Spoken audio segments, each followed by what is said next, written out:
News వాస్తవాల ప్రతిబింబం.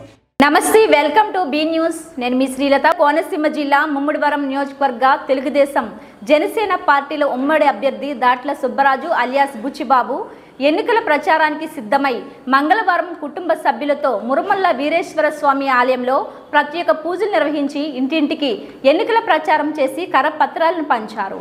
అనంతరం ముమ్మిడివరం నియోజకవర్గ 4 మండలాల వైశ్య సంఘాల ప్రతినిధులు బుచ్చిబాబుని, వారి సతీమణి పార్వతిని ఘనంగా సత్కరించి బుచ్చిబాబు విజయానికి సహకరించి గెలుపు కృషి చేస్తామంటూ ఎంతో ప్రేమగా మాట ఇచ్చారు. వైశ్యులు ఈ కార్యక్రమంలో చెల్లి వివేకానంద, నాగిడి నాగేశ్వరరావు, గుత్తుల సాయి, గొలకోటి దొరబాబు, పొనమండ రామలక్ష్మి, దూలుపూడి బాబీ, తెలుగుదేశం జనసేన పార్టీ నాయకులు, కార్యకర్తలు, అభిమానులు తదితరులు పాల్గొన్నారు.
సమేత వీరేశ్వర స్వామి ఆశీర్వాదంతో తెలుగుదేశం పార్టీ తరఫున చంద్రబాబు నాయుడు గారు, పవన్ కళ్యాణ్ గారు నాకు టికెట్ ఇవ్వడం జరిగింది.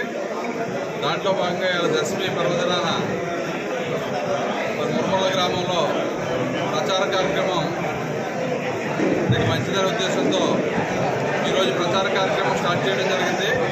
దానికి నియోజకవర్గంలో ఉన్న తెలుగుదేశం పార్టీ కుటుంబ సభ్యులందరూ కూడా పెద్ద ఎత్తున వచ్చి మరి ఈ కార్యక్రమాన్ని విజయవంతం చేసినందుకు తెలుగుదేశం పార్టీ కుటుంబ సభ్యులకు, పాత్రికేయులకు అందరికీ కూడా పేరు పేరున హృదయపూర్వక నమస్కారాలు. అదేవిధంగా ఈరోజు మా ప్రచారం ఏదైతే ఏ కార్యక్రమం చేసినా ముందుగా వైశాస్యం చేయడం ఆనవాయితీ మన రాష్ట్రంలో. అదేవిధంగా ముందుగా మా ఊర్లో ఒక గ్రామంలో ఉన్న వైశ్యుల తమ్ముడికి మరి వారిని ఓటు అభ్యర్థించడం జరిగింది. వారందరూ కూడా నియోజకవర్గంలో ఉన్న వైశ్యాస్ అందరూ కూడా ఈరోజు మీటింగ్ పెట్టుకుని మరి ఏకతాటిగా ఈ తెలుగుదేశం పార్టీ, జనసేన పార్టీ నాకు ఇచ్చారనే ఉద్దేశంతో వారందరూ పెద్ద మనసుతో మరి వచ్చిన వారందరికీ కూడా టిఫిన్లు ఏర్పాటు చేసి మీ అందరూ కూడా తెలుగుదేశం పార్టీకి చేస్తామని చెప్పి మాట్లాడటం వారందరికీ కూడా ప్రత్యేకమైన అభినందనలు. వారందరికీ కూడా ఎప్పుడూ రుణపడి ఉంటామని తెలియజేసుకుంటూ, అదేవిధంగా మరి ఈ రోజు నుంచి మరి రేపైతే నగర పంచాయతీలో పెట్టుకోవడం జరుగుతుంది. వరుసగా 3-4 రోజులు నగర పంచాయతీ అంతా కూడా డోర్ టు డోర్ క్యాంపెయిన్ చేస్తాం. దానికి మన తెలుగుదేశం జన సైనికులు అందరూ కూడా సహకరించాలి. ఎందుకంటే 4 సంవత్సరాల 9 నెలల పైన అయింది జగన్మోహన్ రెడ్డి ప్రభుత్వం వచ్చిన తర్వాత. మన నియోజకవర్గంలో కేవలం అవినీతి, అక్రమాలు తప్ప ఎక్కడ అభివృద్ధి లేదు. సంక్షేమ ముసుగులో మరి ఇసుక కానీ, మద్యం కానీ దోచుకోవడం తప్ప ఎటువంటిది మన నియోజకవర్గంలో లేదని చెప్పి ప్రజలందరూ కూడా గమనించారు. ఎందుకంటే ఆ రోజు 2014 నుంచి 19 వరకు తెలుగుదేశం పార్టీ అధికారంలో ఉండగా మన నియోజకవర్గంలో అనేక అభివృద్ధి కార్యక్రమాలు, సంక్షేమ కార్యక్రమాలు చేసుకుంటూ వెళ్ళాం. ప్రతి గ్రామంలో ఏదో అన్ని కార్యక్రమాలు చేసుకుంటూ వెళ్ళాం. కాబట్టి ఈరోజు ఏ గ్రామం వెళ్ళినా మనల్ని ఆశీర్వదించే పరిస్థితి గ్రామాల్లో ఉంది. కాబట్టి రాష్ట్ర వ్యాప్తంగా కూడా ఈ జగన్మోహన్ రెడ్డి పరిపాలన మన రాష్ట్రంలో ఉన్న యువతను కానీ, మహిళల్ని కానీ, అదే ఉద్యోగస్తులు కానీ, వ్యాపారస్తులు కానీ అన్ని రంగాల్ని సర్వనాశనం చేసేటువంటి పెద్ద మరి నానుడు ఉంది. కాబట్టి ఎట్టి పరిస్థితుల్లో వైఎస్ జగన్మోహన్ రెడ్డి ఇంటికి పంపి తెలుగుదేశం జనసేన పార్టీ అధికారంలో రావడం ఖాయం.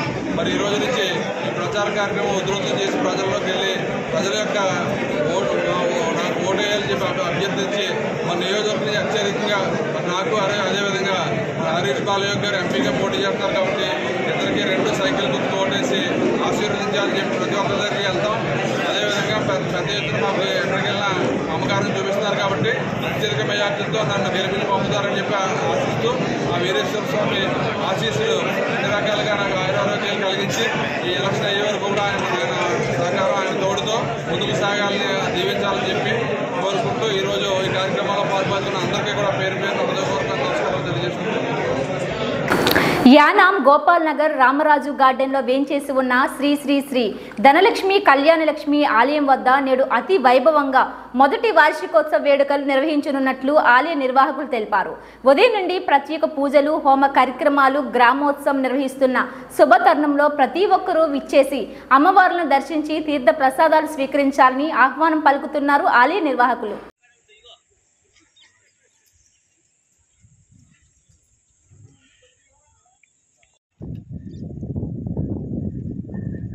యానాం గోపాల్ నగర్ రామరాజు గార్డెన్స్ లో వేంచేసి ఉన్న శ్రీ శ్రీ శ్రీ ధనలక్ష్మి కళ్యాణలక్ష్మి అమ్మవారి ప్రథమ వార్షికోత్సవ సంబరాలు మార్చి 6, 2024 అనగా బుధవారం అత్యంత వైభవంగా జరుపబడును. ఉదయం 6 గంటల నుండి పూర్ణ అభిషేకం, కుంకుమ పూజలు మరియు మహాలక్ష్మి హోమం జరుపబడును. అనంతరం సాయంత్రం 5 గంటల నుండి బాజా భజంత్రేలతో, కేరళ వాయిద్యాలతో, కాంతారా విన్యాసాలతో, గరగ నృత్యాలతో యానాం పురవీధులలో గ్రామోత్సవం నిర్వహించబడును. కావున భక్తులందరూ ఈ కార్యక్రమమునకు విచ్చేసి అమ్మవారి ఆశీస్సులు పొంది తీర్థ ప్రసాదములు స్వీకరించవలసిందిగా కోరుచున్నాము. ఇట్లు ఆలయ నిర్వాహకులు. వేసవి ఆరంభంలోనే బాణుడు తన ప్రతాపాన్ని చూపుతున్నాడు. మంగళవారం ఎండ తీవ్రతకు యానాం బైపాస్ సమీపంలో రహదారులన్నీ నిర్మానుష్యంగా మారాయి. రానున్న రోజుల్లో ఎండ తీవ్రత అధికంగా ఉంటుందంటూ పలువురు విశ్లేషకులు అంచనా. రాబోయే రోజుల్లో అతి ముఖ్యంగా చిన్నారులు, వృద్ధులు తగు జాగ్రత్తలు పాటించాలంటూ వైద్యుల సూచన. వేసవి ఆరంభంలోనే బాణుడు తన ప్రతాపాన్ని చూపుతున్నాడు. మంగళవారం ఎండ తీవ్రతకు యానాం బైపాస్ సమీపంలో రహదారులన్నీ నిర్మానుష్యంగా మారాయి. రానున్న రోజుల్లో ఎండ తీవ్రత అధికంగా ఉంటుందంటూ పలువురు విశ్లేషకులు అంచనా. రాబోయే రోజుల్లో అతి ముఖ్యంగా చిన్నారులు, వృద్ధులు తగు జాగ్రత్తలు పాటించాలంటూ వైద్యుల సూచన.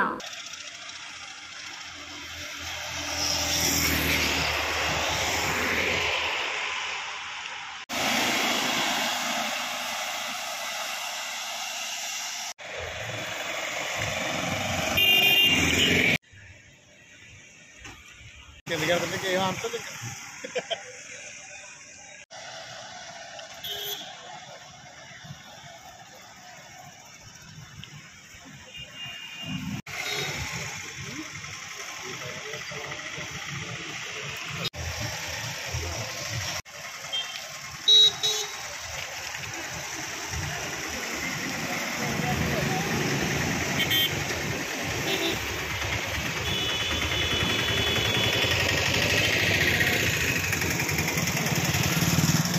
కేంద్రపాలిత ప్రాంతమైన యానాం ప్రజలకు రాబోయే వేసవి దృష్ట్యా మంచినీరు ఎద్దడి రాకుండా PWD-AE నాగరాజు పర్యవేక్షణలో త్రాగునీరు ఫ్రెంచ్ కాలువను శుభ్రపరిచే కార్యక్రమం చేపట్టారు. పలువురు కూలీలతో కాలువలో షీల్డ్ను తొలగించి కాలువ ఇరుపక్కల గల తుప్పలను శుభ్రపరిచారు. MTS బొడ్డు వీరభద్రరావు పర్యవేక్షణలో పనులు నిర్వహించారు. కేంద్రపాలిత ప్రాంతమైన యానాం ప్రజలకు రాబోయే వేసవి దృష్ట్యా మంచినీరు ఎద్దడి రాకుండా PWD-AE నాగరాజు పర్యవేక్షణలో త్రాగునీరు ఫ్రెంచ్ కాలువను శుభ్రపరిచే కార్యక్రమం చేపట్టారు. పలువురు కూలీలతో కాలువలో షీల్డ్ను తొలగించి కాలువ ఇరుపక్కల గల తుప్పలను శుభ్రపరిచారు. MTS బొడ్డు వీరభద్రరావు పర్యవేక్షణలో పనులు నిర్వహించారు.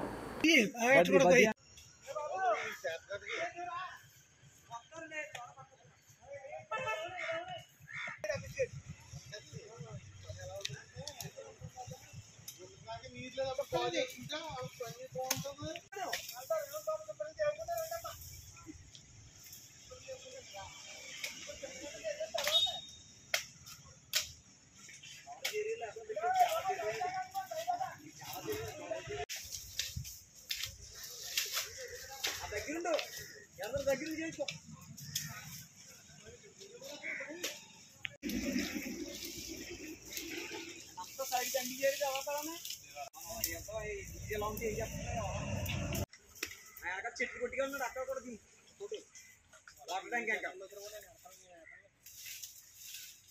కాకినాడ జిల్లా తాళరేవు మండలం కోరంగి బయోడైవర్సిటీ సెంటర్లో సముద్ర తాబేళ్ల సంరక్షణపై వర్క్షాప్ నిర్వహించారు. అటవీ శాఖ ఆధ్వర్యంలో జరిగిన ఈ వర్క్షాపులో పలువురు వక్తలు తాబేళ్ల సంరక్షణ గురించి వివరించారు. పర్యావరణ సమతుల్యతకు ఎంతగానో పాటుపడే సముద్ర తాబేళ్ల సంరక్షణకు ప్రతి ఒక్కరూ కృషి చేయాలని మత్స్యశాఖ, కస్టమ్స్, మెరైన్ తదితర శాఖల అధికారులు కోరారు. తాబేళ్ల పరిరక్షణకు చేపట్టాల్సిన అంశాలపై చర్చించారు. ఈ సందర్భంగా wild life institute of India ప్రతినిధి బండి రాజశేఖర్ మాట్లాడుతూ సముద్రంలో సాధారణంగా 5 రకాల తాబేళ్లు ఉంటాయన్నారు. మత్స్య జాతులకు ఆటంకంగా ఉండే సముద్రపు గడ్డి, నాచు వంటి వాటిని తాబేళ్లు తిని పర్యావరణ సమతుల్యను చేస్తాయన్నారు. ఈ కార్యక్రమంలో జిల్లా అటవీ శాఖ అధికారి ఆశా కిరణ్, ఒక అటవీ అధికారి Anusha, forest ranger SSR Varaprasadarao, biologist Mahesh, forest section ఆఫీసర్లు ఎం నాగార్జున, గౌతమ్, వరప్రసాద్ తదితరులు పాల్గొన్నారు. కాకినాడ జిల్లా తాళరేవు మండలం కోరంగి బయోడైవర్సిటీ సెంటర్లో సముద్ర తాబేళ్ల సంరక్షణపై వర్క్షాప్ నిర్వహించారు. అటవీ శాఖ ఆధ్వర్యంలో జరిగిన ఈ వర్క్షాపులో పలువురు వక్తలు తాబేళ్ల సంరక్షణ గురించి వివరించారు.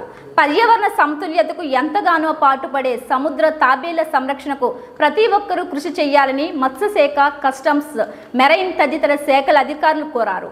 తాబేళ్ల పరిరక్షణకు చేపట్టాల్సిన అంశాలపై చర్చించారు. ఈ సందర్భంగా wild life institute of India ప్రతినిధి బండి రాజశేఖర్ మాట్లాడుతూ సముద్రంలో సాధారణంగా 5 రకాల తాబేళ్లు ఉంటాయన్నారు. మత్స్య జాతులకు ఆటంకంగా ఉండే సముద్రపు గడ్డి, నాచు వంటి వాటిని తాబేళ్లు తిని పర్యావరణ సమతుల్యను చేస్తాయన్నారు. ఈ కార్యక్రమంలో జిల్లా అటవీ శాఖ అధికారి ఆశా కిరణ్, ఒక అటవీ అధికారి Anusha, forest ranger SSR Varaprasadarao, biologist Mahesh, forest section ఆఫీసర్లు ఎం నాగార్జున, గౌతమ్, వరప్రసాద్ తదితరులు పాల్గొన్నారు. వర్క్షాప్ చేస్తున్నాం. ఈ వర్క్షాప్ యొక్క ముఖ్య ఉద్దేశం ఏంటంటే, ప్రస్తుతం మనం ఈ సముద్ర తాబేళ్ల గురించి మన ఆంధ్రప్రదేశ్ తీరంలో మనం ఎలాంటి పరిరక్షణలు చేస్తున్నాము, అలాగే ఈ తాబేళ్ళ యొక్క గూళ్ళు లెక్కింపు, అలాగే గుడ్లను లెక్కింపు, అలాగే ఎన్ని తాబేళ్ళు వస్తున్నాయి ప్రతి సంవత్సరం అనేది మనం లెక్కించే విధానంలో మనం ఇప్పుడు ప్రస్తుతం తీసుకుంటున్న చేసిన పద్ధతులు ఏంటి, వాటిలో మనం ఎలాంటి మార్పులు తీసుకురాగలం, దీని గురించి ఫారెస్ట్ డిపార్ట్మెంట్కి, అలాగే లోకల్గా ఉన్న ఎన్జిఓస్కి, ఇతర భాగస్వాములందరితో కలిపి వాళ్ళకి ఎక్కువగా ఇంకొంచెం సైన్స్ జోడించి అవగాహన కల్పించడానికి చేసిన ప్రోగ్రామ్ అండి. 2 రకాల తాబేళ్ళు మన భారతదేశ తీరంలో వచ్చి గుడ్లు పెడతారంటే, మనకి ఆంధ్రప్రదేశ్ తీరంలో 3 జాతులు వస్తాయి. దానిలో ఎక్కువగా వచ్చామంటే ఆలివ్ రిడ్లీ అండి. ఈ ఆలివ్ రిడ్లీ తాబేళ్ళు ఒకసారి అవి గుడ్ల నుంచి పిల్ల వచ్చి సముద్రంలోకి వెళ్ళిన తర్వాత అవి ఎవరిని తీసుకొచ్చి గుడ్లు పెడతానికి 15 నుంచి 20 సంవత్సరాలు పడుతుంది. సో 20 సంవత్సరాల తర్వాత మళ్ళీ తిరిగి వచ్చి గుడ్లు పెట్టగలరు. అలాగే తాబేళ్ళకు ఉన్న ముప్పులు కూడా ఏంటి, వాటికి ఉన్న ముప్పులు ఏంటి, మనుషులు చేసే పనుల వల్ల అవి ఎలాంటి ఆపదలను ఇక్కడ ఎదుర్కొంటున్నాయి అనేది కూడా మనం ఈ వర్క్షాప్లో ఇక్కడ చర్చించుకున్నాం. అలాగే ఈ కేంద్ర ప్రభుత్వం వాళ్ళు నేషనల్ సీ టర్టిల్ డేటాబేస్ అని ఈ వివిధ రాష్ట్రాల నుంచి, తీర ప్రాంతాల నుంచి కూడా ఈ ఫారెస్ట్ డిపార్ట్మెంట్ ద్వారా సంగ్రహించిన ఈ డేటా ఉంటుంది. ఎన్ని గుడ్లు పెడుతున్నాయి అది అన్నిటినీ మొత్తాన్ని ఒక చోటకు చేర్చి ఒక నేషనల్ సీ టర్టిల్ డేటాబేస్ అనేది ఫామ్ చేస్తున్నారు. అది ఎలా ఫామ్ చేయాలి, డేటాని ఎలా సేకరించాలనేది మనం ట్రైనింగ్ కూడా ఇస్తామండి. ఫారెస్ట్ డిపార్ట్మెంట్ సంరక్షణ కోసం ఇక్కడ పాటిస్తున్నారండి. ఈ ఫిషర్మెన్ కమ్యూనిటీస్లో వాళ్ళు వలలు తీసుకుని వాళ్ళు సముద్రంలో వేటకెళ్ళినప్పుడు వాటిలో తాబేళ్లు చిక్కుకోకుండా, అదే చిక్కుకున్న వాటిని తప్పించడానికి టెర్టిల్ ఎస్కేప్ డివైజ్లు అనేది వాళ్ళు ఇక్కడ ప్రమోట్ చేస్తున్నారు. అలా కాకుండా ఏ సీజన్లో తాబేళ్ళు గుళ్ళు చేయడానికి, గుడ్లు పెడతానికి వస్తాయో అవి 100ల్లో 1000ల్లో వస్తాయండి. అప్పుడు అవి వలలో చిక్కునే ప్రమాదం ఎక్కువ ఉంటుంది. అలాంటప్పుడు అలాంటి ప్రాంతాల్లో వేటకి వెళ్ళొద్దని చెప్పి ఇక్కడ అవేర్నెస్ క్రియేట్ చేస్తారు. అలాగే మత్స్యశాఖ, మెరైన్ పోలీస్, ఇంకా మన కస్టమ్స్ వాళ్ళతో కలిసి కూడా ఈ ఫిషర్మెన్ బోట్లు ఎక్కడికి వెళ్తున్నాయి, ఎలా తిరుగుతున్నాయి అనేది కూడా వాళ్ళు మానిటర్ చేస్తున్నారు. సో వీటన్నిటి వల్ల మనకి మెయిన్ లాభం ఏంటంటే, తాబేళ్ళు ఎక్కువగా ఉండే ప్రాంతాల్లో వేటకు వెళ్ళి ఈ బోట్లు తగిలి అవి చనిపోకుండా, అలాగే వలలో చిక్కుని చనిపోకుండా వాటిని మనం కాపాడటం కోసం ఇవి తీసుకుంటున్న చర్యలండి. అలాగే మనకి మన ఆంధ్రప్రదేశ్ ఫారెస్ట్ డిపార్ట్మెంట్ చాలా కేర్ తీసుకుని చాలా పద్ధతులు పాటిస్తున్నారు. మినిస్ట్రీ నుంచి అక్కడ ఇన్స్ట్రక్షన్ తీసుకుని ఫాలో అవుతున్నారు. కాకపోతే వాటిని ఇంకా ఎలా బాగా చేయాలి అనే దాని మీద ఈ వర్క్షాప్లో కూడా మనం జిల్లా తాళ్లరేవు మండలం చొల్లంగి గ్రామంలో స్థానికంగా ఉన్న ఉప్పు భూములు స్థలంలో ఇళ్ల స్థలాలు కేటాయించాలని కోరుతూ చేస్తున్న నిరాహార దీక్ష కొనసాగుతుంది. తాళ్లరేవు మండల తెలుగుదేశం పార్టీ నాయకులు పాల్గొని సంపూర్ణ మద్దతు తెలియజేశారు. స్థానికులకు న్యాయం జరగని యెడల పెద్ద ఎత్తున ఆందోళనలు చేపట్టి ఉధృతం చేస్తామని హెచ్చరించారు. ఈ కార్యక్రమంలో చొల్లంగి లబ్ధిదారులు, గ్రామస్తులు, మహిళలు తదితరులు పాల్గొన్నారు. జిల్లా తాళ్లరేవు మండలం చొల్లంగి గ్రామంలో స్థానికంగా ఉన్న ఉప్పు భూములు స్థలంలో ఇళ్ల స్థలాలు కేటాయించాలని కోరుతూ చేస్తున్న నిరాహార దీక్ష కొనసాగుతుంది. తాళ్లరేవు మండల తెలుగుదేశం పార్టీ నాయకులు పాల్గొని సంపూర్ణ మద్దతు తెలియజేశారు. స్థానికులకు న్యాయం జరగని యెడల పెద్ద ఎత్తున ఆందోళనలు చేపట్టి ఉధృతం చేస్తామని హెచ్చరించారు. ఈ కార్యక్రమంలో చొల్లంగి లబ్ధిదారులు, గ్రామస్తులు, మహిళలు తదితరులు పాల్గొన్నారు. ఇంకా చేస్తామని మేము మాకు న్యాయం చేయాలని కోరుతున్నాము.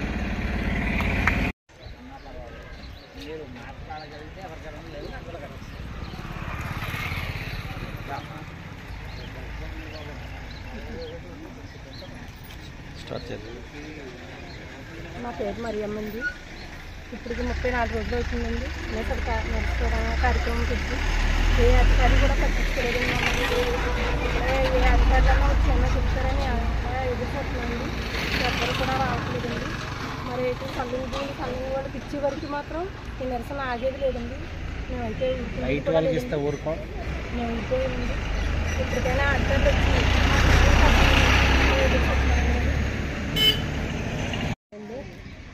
చల్లంగి భూములు చల్లంగి వారికి ఇవ్వాలని మేము కోరుకుంటున్నామండి. ఇక్కడ 34 రోజులు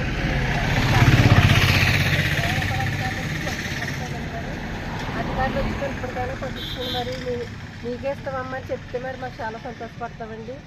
మరి మా కోసం అందరూ కూడా చాలా ఇదిగా మరి ఇక్కడ ఇంటికాడ అన్ని పనులు మానుకుని వచ్చి కూర్చుంటున్నారు. అయినప్పటికీ పట్టించుకోవట్లేదండి. మరి ఇప్పుడైనా సరే ఎదురుకు వచ్చి మరి మాకు సంధిస్తారని మేము ఆశగా ఎదురు చూస్తున్నామండి. నా పేరు సునీత అండి. మా చల్లంగి అండి. మేము ఎన్నో సంవత్సరాల నుంచి ఉంటున్నాము. మా భూములు మాకు ఇచ్చే వరకు మేము పోరాడతామండి. 34 రోజుల నుంచి ఎవరు రాలేదండి. ఎవరు వచ్చి కూడా ఇలా చూడలేదు. ఊరు ప్రెసిడెంట్ గారు కానీ ఎమ్మెల్యే గారు కానీ ఎవరు రాలేదండి. అయ్యే వరకు మేము పోరాడతామండి. అధికారులు రావాలని కోరుకుంటున్నాము. ఇవి బులెటిన్ అప్డేట్స్. మరిన్ని వార్తా విశేషాలతో మళ్ళీ కలుద్దాం. అంతవరకు సెలవు. నమస్కారం.